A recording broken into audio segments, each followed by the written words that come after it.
मराठी सक्ती लागू करण्यासाठी अप्रत्यक्षपणे 15 ऑगस्ट पर्यंत मुदतवाढ। मराठीवरून परवाना रद्द होणार नाही, मात्र इतर नियम मोडल्यास परवाना रद्द करणार। परिवहन मंत्री प्रताप सरनाईकांकडून स्पष्ट। आमदार संजय गायकवाडांनी शिवीगाळ केल्याप्रकरणी बुलढाण्यात मोर्चा। कम्युनिस्ट पक्षाच्या कार्यकर्त्यांची पोलिसांकडून धरपकड। आंदोलनावेळी प्रकाशक प्रशांत आंबींना पोलिसांनी ताब्यात घेतलंय।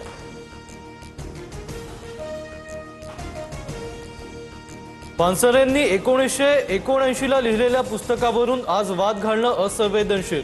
फडणवीसांची प्रतिक्रिया। आक्षेप घेणाऱ्यांनी हे पुस्तक वाचलंय का? फडणवीसांचे गायकवाडांना खडे बोल। अजितदादांच्या अपघाताच्या दिवशी व्हीके सिंगला 9 कोटी 81 लाख तर अंत्यविधीच्या दिवशी 16 कोटी 88 लाख देण्यात आले। रोहित पवारांचा आरोप, अपघाताच्या तारखेपासून आतापर्यंत VSRला 145 कोटी मिळाले। रोहित पवारांच्या आरोपांमुळे खळबळ।